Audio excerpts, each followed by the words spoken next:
ಎಲ್ರಿಗೂ ನಮಸ್ಕಾರ. CME 1 week 13 ಇದ್ದೀವಿ. In previous videos you learned about gas welding processes. ಅದರಲ್ಲಿ oxyacetylene gas welding, carbon dioxide gas welding ಬಗ್ಗೆ ತಿಳ್ಕೊಂಡ್ರಿ. ಅದಾದಮೇಲೆ various flames, that is neutral, carburising and oxidising flames ಬಗ್ಗೆ ತಿಳ್ಕೊಂಡ್ರಿ. And some of the welding positions, flat welding ಇದ್ದಾಗ, fillet welding ಇದ್ದಾಗ ಯಾವ ಥರ ಪೊಸಿಷನ್ಸ್ಗೆ ಸಿಂಬಲ್ಸ್ ಯಾವ್ಯಾವ್ದು ಯೂಸ್ ಮಾಡ್ತೀವಿ, ಗ್ರೂ ವೆಲ್ಡಿಂಗ್ ಅಂದರೆ ಏನು, ಅಮೆರಿಕನ್ ವೆಲ್ಡಿಂಗ್ ಸೊಸೈಟಿ ಅವರು ಯಾವ್ಯಾವ ಥರ ಪೊಸಿಷನ್ಸ್ಗೆ ಯಾವ್ಯಾವ ಥರ ನಾರ್ಮಲ್ ಕ್ಲೆಚರ್ ಕೊಟ್ಟಿದ್ದಾರೆ ಅನ್ನೋದ್ರ ಬಗ್ಗೆ ತಿಳ್ಕೊಂಡ್ವಿ. So in this session you are going to learn about soldering and brazing processes. So these are also type of like welding ಯಾವ ಥರ ಇದೆಯೋ ಅದೇ ಥರ ಮಾಡುವಂಥದ್ದು, but there are some changes. ಅದೇನು ಚೇಂಜಸ್ ಅಂತ ನೋಡ್ತಾ ಬರೋಣ. ಸೊ ಸಾಲ್ಡರಿಂಗ್ ಅಂದರೆ ಏನು ಅಂತ ನಿಮ್ಗೆ ಗೊತ್ತಿರಬೇಕು first of all. So soldering is a low temperature metal joining process. So this is the keyword you should understand. So ಇದು ಕೂಡ ಮೆಟಲ್ ಜಾಯ್ನಿಂಗ್ ಪ್ರೋಸೆಸ್ಸು, ಅದರಲ್ಲೂ ಪರ್ಮನೆಂಟ್ ಮೆಟಲ್ ಜಾಯ್ನಿಂಗ್ ಪ್ರೋಸೆಸ್ಸು. ಇಲ್ಲಿ temperature is very low compare to the welding. ವೆಲ್ಡಿಂಗಲ್ಲಿ ನೀವು ನೋಡಿರ್ಬೋದು, arc ವೆಲ್ಡಿಂಗಲ್ಲಿ 6000 degree centigrade heat generate ಆಗ್ತಾ ಇತ್ತು ಆ ವೆಲ್ಡ್ ಜಾಯಿಂಟ್ ಹತ್ರ. ಮತ್ತು ಗ್ಯಾಸ್ ವೆಲ್ಡಿಂಗಲ್ಲಿ ಅರೌಂಡ್ 3250 ಅಷ್ಟು ಟೆಂಪ್ರೇಚರ್ ಬರ್ತಾ ಇತ್ತು. ಬಟ್ ಸಾಲ್ಡರಿಂಗಲ್ಲಿ ಅಷ್ಟು ಟೆಂಪ್ರೇಚರ್ ಬರಲ್ಲ, ತುಂಬ ಲೋ ಟೆಂಪ್ರೇಚರ್ ಇಟ್ಕೊಂಡು ಜಾಯಿನ್ ಮಾಡುವಂಥ ಪ್ರೋಸೆಸ್ಸು. ಸೊ ಇಲ್ಲಿ ಫಿಲ್ಲರ್ ಮೆಟಲ್ನ ನಾವು ಸಾಲ್ಡರ್ ಅಂತ ಕರೀತಾರೆ. ಯಾವ filler metal melt steel use ಮಾಡ್ತಿದ್ವೋ ನಾವು ಆರ್ಕ್ ವೆಲ್ಡಿಂಗ್ ಅಥವಾ ಗ್ಯಾಸ್ ವೆಲ್ಡಿಂಗಲ್ಲಿ, ಇಲ್ಲಿ ಸಾಲ್ಡರ್ ಅನ್ನೋ ಫಿಲ್ಲರ್ ಮೆಟೀರಿಯಲ್ನ 4500 ಡಿಗ್ರಿಗಿಂತ ಕಡಿಮೆ ಹೀಟ್ ಮಾಡಿ ಆ ಒಂದು ಫಿಲ್ಲರ್ ಮೆಟೀರಿಯಲ್ಸ್ನ 2 ಅಥವಾ ಅದಕ್ಕಿಂತ ಹೆಚ್ಚು ಪ್ಲೇಟ್ಸ್ನ ಯೂಸ್ ಮಾಡೋದಕ್ಕೆ ನಾವು ಪ್ರಿಪೇರ್ ಮಾಡ್ತೀವಿ. ಸೊ ಪ್ರೋಸೆಸ್ ಬಗ್ಗೆ ತಿಳ್ಕೊಳ್ಳೋದಾದರೆ, so initially before soldering you should prepare the surface, ಅಂದರೆ clean the surfaces of oxides, oil ಅಥವಾ ಡಸ್ಟ್ ಇದ್ದರೆ ಅದು ಸರಿಯಾಗಿ ಸಾಲ್ಡ್ರಿಂಗ್ ಆಗೋಕ್ಕೆ ಸಾಧ್ಯ ಇಲ್ಲ. ಹಾಗಾಗಿ ಫಸ್ಟು ನೀವು ಯಾವ ಸರ್ಫೇಸ್ನ ಜಾಯಿನ್ ಮಾಡಬೇಕು ಅದನ್ನು ಫಸ್ಟು ಕ್ಲೀನ್ ಮಾಡಬೇಕು. ಅದಾದಮೇಲೆ ಫ್ಲಕ್ಸನ್ನು ಅಪ್ಲೈ ಮಾಡಬೇಕು. So this is very important step because without flux the joining is not relevant. ಅಂದರೆ ಕಂಪ್ಲೀಟ್ ಜಾಯ್ನಿಂಗ್ ಪ್ರೊಸೆಸ್ ಆಗೋದಿಲ್ಲ. ಅದು ನೀಟಾಗಿ ಕುತ್ಕೋಬೇಕು ಜಾಯಿಂಟ್ ಅಂದರೆ. Here you need to have a flux. So flux ಅಂದರೆ ಯಾವ ಮೆಟೀರಿಯಲ್ ಅಂದರೆ ಜಿಂಕ್ ಕ್ಲೋರೈಡ್, ರೋಸಿನ್, ಬೋರಾಕ್ಸ್ ಅಂತ ಏನು ಕರಿತೀವಿ, just like a wax kind of thing. So ಅದು ಫ್ಲಕ್ಸ್ ಆಗಿ ಇಲ್ಲಿ ಆ್ಯಕ್ಟ್ ಮಾಡುತ್ತೆ. ಯಾಕೆ ಅದನ್ನು ಹಾಕಬೇಕು ಅಂತ ಹೇಳಿದ್ರೆ, to prevent oxidation and flow of solder ಸರಿಯಾಗಿ ಅಲ್ಲಿ ಫ್ಲೋ ಆಗೋದಕ್ಕೆ ಫ್ಲಕ್ಸನ್ನು ಹಾಕಬೇಕಾಗುತ್ತೆ. Next, heat the joint using soldering iron. Soldering iron ಅಂತ ಒಂದು ಕಾಂಪೊನೆಂಟ್ ಇದೆ, ಅಥವಾ ಫ್ಲೇಮ್ ಯೂಸ್ ಮಾಡಿಕೊಂಡು ನೀವು ಮಾಡ್ಬೋದು. But soldering iron is the best source. ನಿಮ್ಗೇನು ವೆಲ್ಡಿಂಗ್ ಟಾರ್ಚ್ ಅಂತ ಹೆಂಗೆ ಕರಿತಿದ್ರಿ ಗ್ಯಾಸ್ ಆ್ಯಂಡ್ ಆರ್ಕ್ ವೆಲ್ಡಿಂಗಲ್ಲಿ, ಇಲ್ಲಿ ಸಾಲ್ಡರಿಂಗ್ ಐರನ್ನು ಅದನ್ನು ಪ್ಲೇ ಮಾಡುತ್ತೆ. ಸೊ ಸಾಲ್ಡರಿಂಗ್ ಐರನನ್ನು ಯೂಸ್ ಮಾಡಿಕೊಂಡು ಫಸ್ಟು ಹೀಟ್ ಮಾಡಬೇಕು. ಅದಾದಮೇಲೆ ಸಾಲ್ಡರ್ನ ಫಿಲ್ಲರ್ ಮೆಟೀರಿಯಲ್ ಆಗಿ ಯೂಸ್ ಮಾಡ್ಬೋದು ಅಂತ ಹೇಳಿದ್ದೆ. ಸಾಲ್ಡರ್ ಅಂದರೆ ಏನು? It's a tin and lead alloy, ಅಥವಾ ಟಿನ್ ಸಿಲ್ವರ್ ಅಲಾಯ್, ಅಥವಾ ಟಿನ್ ಕಾಪರ್ ಅಲಾಯ್. ಇದು ಮೂರಕ್ಕೂ ಸಾಲ್ಡರ್ ಅಂತ ಕರಿತೀವಿ. ಸೊ ಅದನ್ನು ನೀವು ಹೀಟ್ ಮಾಡಿದ ತಕ್ಷಣ ಸಾಲ್ಡರಿಂಗ್ ಐರನ್ನ ಪಕ್ಕದಲ್ಲಿ ಇಟ್ಕೊಂಡು ಮೆಲ್ಟ್ ಮಾಡಿ ಯಾವ ಒಂದು ಕಾಂಪೊನೆಂಟ್ಸ್ನ ನಾವು ಜಾಯಿನ್ ಮಾಡಬೇಕು ಆ ಒಂದು ಜಾಯಿಂಟಲ್ಲಿ ನಾವು ಇದನ್ನು ಇಡಬೇಕಾಗುತ್ತೆ.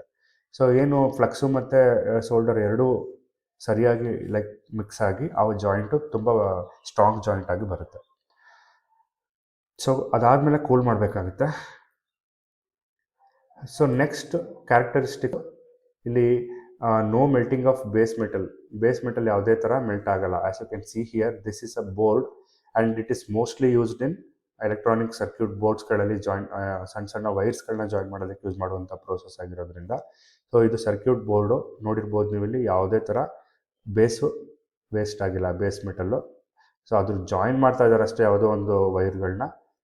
You can see here, these are the joining points and this is a soldering wire. This is a soldering iron tip. Soldering iron tip ತುಂಬ ಬಿಸಿ ಇರೋದ್ರಿಂದ 450 ಡಿಗ್ರಿ ಸೆಂಟಿಗ್ರೇಡ್ಗಿಂತ ಕಡಿಮೆ ಸಾಲ್ಡರಿಂಗ್ ವೈರ್ ಕರಗುತ್ತೆ. ಸೊ ಕರಗಿದ್ದು ನಿಮಗೆ ಇಲ್ಲಿ ಜಾಯಿನ್ ಆಗುತ್ತೆ process.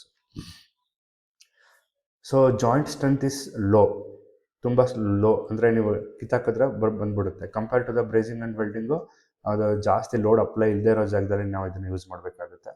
Operating temperature less than 450 degree centigrade ಇರುತ್ತೆ. ಆ್ಯಂಡ್ ಥಿನ್ ಸೆಕ್ಷನ್ಸ್ ಅಥವಾ ಡೆಲಿಕೇಟ್ ವರ್ಕ್ಸ್ನ ನೀವು ಜಾಯಿನ್ ಮಾಡಬೇಕಾದ್ರೆ ಸಾಲ್ಡರಿಂಗ್ ಪ್ರೋಸೆಸ್ನ ಯೂಸ್ ಮಾಡ್ತೀವಿ. It is very simple, quick and inexpensive. ನಿಮ್ಮ ಹತ್ರ ಇರೋವಂಥ ಸ್ಮಾಲರ್ ಬಡ್ಜೆಟಲ್ಲೇ ನೀವು ಈ ಪ್ರೋಸೆಸ್ನ ಮಾಡ್ಬೋದು. ಡಿಸ್ಸಿಮಿಲರ್ ಮೆಟಲ್ಸ್ನು ಕೂಡ ಜಾಯಿನ್ ಮಾಡ್ಬೋದು. ಬೇಸ್ ಮೆಟಲ್ ಅಥವಾ ಕಡಿಮೆ ಹೀಟ್ ಇರುವಂಥ ಬೇಸ್ ಮೆಟಲ್ಸ್ನ ಡ್ಯಾಮೇಜ್ ಮಾಡೋದಿಲ್ಲ. ಡಿಸಡ್ವಾಂಟೇಜಿಗೆ ಬಂದರೆ it is a weak joint. ತುಂಬ ಲೋಡ್ ಅಪ್ಲಿಕೇಶನ್ಸ್ ಇದ್ದಾಗ, ತುಂಬ ಲೋಡ್ ಅಪ್ಲೈ ಆಗ್ತಾ ಇದೆ ಆ ಜಾಯಿಂಟ್ ಮೇಲೆ ಅಂಥ ಪರಿಸ್ಥಿತಿ ಬಂದಾಗ ನಾವು ಸಾಲ್ಡ್ರಿಂಗ್ ಪ್ರೊಸೆಸ್ ಮಾಡಿರುವಂಥ ಜಾಯಿಂಟ್ನ ಯೂಸ್ ಮಾಡೋಕ್ಕಾಗೋದಿಲ್ಲ. ಹೈ ಟೆಂಪ್ರೇಚರ್ ಅಪ್ಲಿಕೇಶನ್ಸ್ಗೂ ಕೂಡ ಯೂಸ್ ಮಾಡೋಕ್ಕಾಗೋದಿಲ್ಲ, ಯಾಕೆಂದರೆ ಅದು ಜಾಯಿಂಟು ಕಿತ್ಕೊಂಡು ಬರೋವಂಥ ಚಾನ್ಸಸ್ ಇರುತ್ತೆ. ಎಲೆಕ್ಟ್ರಾನಿಕ್ ಸರ್ಕ್ಯೂಟ್ಸಲ್ಲಿ ನೋಡ್ತೀವಿ ಈ ಥರ ಜಾಯಿಂಟ್ಸ್ನ, ಎಲೆಕ್ಟ್ರಿಕಲ್ ವೈರಲ್ಲಿ ನೋಡ್ತೀವಿ, ಪ್ಲಂಬಿಂಗ್ ಪೈಪ್ಸಲ್ಲಿ ನೋಡ್ತೀವಿ, ಟಿನ್ ಕ್ಯಾನ್ಸ್ ಜಾಯಿನ್ ಮಾಡಬೇಕಾದ್ರೆ ಈ ಸಾಲ್ಡ್ರಿಂಗ್ ಪ್ರೊಸೆಸ್ನ ನೋಡ್ತೀವಿ. So coming to the last process, that is brazing process.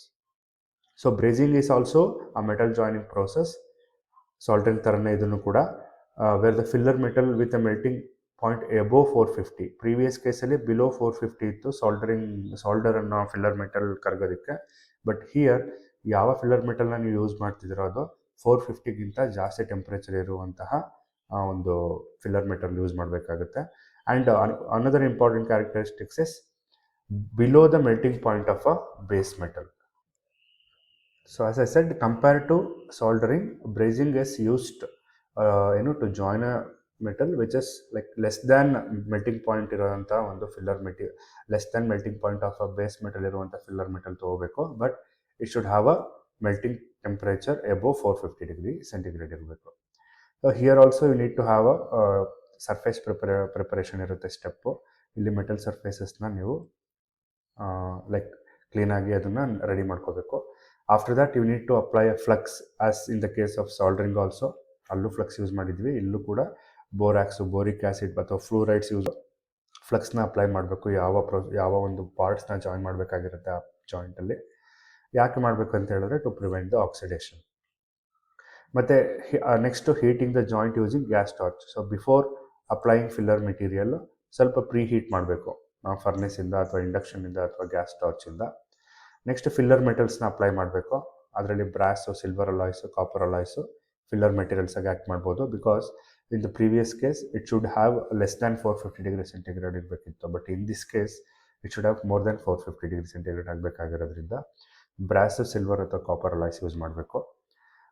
ಯಾವ ಥರ ಫ್ಲೋ ಆಗುತ್ತೆ ಅಂದರೆ ಕೆಪ್ಲರಿ ಆ್ಯಕ್ಷನ್ ಮುಖಾಂತರ ಕರಗಿ ಅದು ಯಾವ ಜಾಯಿಂಟಿಗೆ ಬೇಕು ಆ ಜಾಯಿಂಟಿಗೆ ಕೂತ್ಕೊಡುತ್ತೆ. So after the cooling the filler solidifies to form a strong joint. One of the important characteristics here is base metal is not melted. ಇಲ್ಲೂ ಕೂಡ ಬೇಸ್ ಮೆಟಲ್ಸ್ ಮೆಲ್ಟ್ ಆಗಲ್ಲ. ಈ ಕಡೆ ನೋಡ್ಬೋದು ಇದೊಂದು ಪೀಸ್ ಇದೆ, ಇದೊಂದು ಪೀಸ್ ಇದೆ, and they are performing the V groove ಮಾಡಿದ್ದಾರೆ, ಆಮೇಲೆ ಬ್ರೇಸಿಂಗ್ ಮಾಡ್ತಾ ಇದ್ದಾರೆ, ಫ್ಲಕ್ಸ್ ಅಪ್ಲೈ ಮಾಡಿದ್ದಾರೆ, ಹಾಗಾಗಿ ಆಕ್ಸಿಡೇಷನ್ ಆಗೋದಿಲ್ಲ. ಸೊ ಟಾರ್ಚಿಂದ ಆರ್ಕ್ ಬರ್ತಾ ಇದೆ, ಸೊ ಫಿಲ್ಲರ್ ಮೆಟಲ್ ಕರಗಿ ವೆಲ್ಡ್ ಬೀಡಾಗಿ ಕೂತ್ಕೋತಾ ಇದೆ. ಸೊ ಬೇಸ್ ಮೆಟಲ್ ಇಲ್ಲೂ ಕೂಡ ಮೆಲ್ಟ್ ಆಗಲ್ಲ. ಜಾಯಿಂಟ್ ಸ್ಟ್ರೆಂತ್ ಸಾಲ್ಡ್ರಿಂಗಿಂತ ಸ್ಟ್ರಾಂಗ್ ಆಗಿರುತ್ತೆ, ಬಟ್ ವೆಲ್ಡಿಂಗಿಗಿಂತ ಕಡಿಮೆ ಇರುತ್ತೆ. And what is the temperature you're expecting here? Operating temperature 600 ಇಂದ 900 ಡಿಗ್ರಿ ಸೆಂಟಿಗ್ರೇಡ್ ಇರುತ್ತೆ. It should have more than 450 degree centigrade. So dissimilar ಮೆಟಲ್ಸ್ನು ಕೂಡ ನಾವು ಜಾಯಿನ್ ಮಾಡ್ಬೋದು. ಸಾಲ್ಡ್ರಿಂಗಿಂತ ಸ್ಟ್ರಾಂಗರ್ ಜಾಯಿಂಟ್ ಬರುತ್ತೆ. ಥಿನ್ ಅಥವಾ ಡಿಸಿಮಿಲರ್ ಮೆಟಲ್ಸ್ನ ಜಾಯಿನ್ ಮಾಡ್ಬೋದು. ಲೀಕ್ ಪ್ರೂಫ್ ಜಾಯಿಂಟ್ ಅಥವಾ ಕ್ಲೀನ್ ಜಾಯಿಂಟ್ನ ಎಕ್ಸ್ಪೆಕ್ಟ್ ಮಾಡ್ಬೋದು. And disadvantage is more expensive than ಸಾಲ್ಡ್ರಿಂಗಿಂತ ಎಕ್ಸ್ಪೆನ್ಸಿವ್ ಆಗಿರುತ್ತೆ, ಸ್ಕಿಲ್ಡ್ ಲೇಬರ್ ಬೇಕಾಗುತ್ತೆ. ಕಟಿಂಗ್ ಟೂಲ್ದು ಟಿಪ್ಪು ತುಂಬ ಸ್ಟ್ರಾಂಗ್ ಆಗಿರಬೇಕಾಗುತ್ತೆ. ಆವಾಗ ಆ ಸ್ಟೀಲ್ ಪಾರ್ಟ್ಗೆ ಕಟಿಂಗ್ ಟೂಲ್ ಟಿಪ್ಪನ್ನು ನಾವು ಬ್ರೇಸಿಂಗ್ ಮಾಡ್ತಾರೆ. ರೇಡಿಯೇಟರ್ಸಲ್ಲಿ, ಹೀಟ್ ಎಕ್ಸ್ಚೇಂಜರ್ಸಲ್ಲಿ ನಾವು ಬ್ರೇಸಿಂಗ್ ಪ್ರೊಸೆಸ್ನ ನೋಡ್ಬೋದು. ರೆಫ್ರಿಜರೇಷನ್ ಅಥವಾ ಏರ್ ಕ್ರಾಫ್ಟ್ ಕಾಂಪೊನೆಂಟ್ಸಲ್ಲೂ ಕೂಡ ಬ್ರೇಸಿಂಗ್ ಜಾಯಿಂಟ್ನ ನೋಡ್ಬೋದು. One of the important question in your examination you can expect here is soldering and brazing process to comparison. ಎರಡು ಪ್ರೊಸೆಸ್ ನೀವು ಇವಾಗ ತಾನೇ ತಿಳ್ಕೊಂಡಿದ್ದೀರಿ. Soldering temperature below 400 degree centigrade ಇರುತ್ತೆ ಆಪ್ರೇಟಿಂಗ್ ಟೆಂಪ್ರೇಚರು.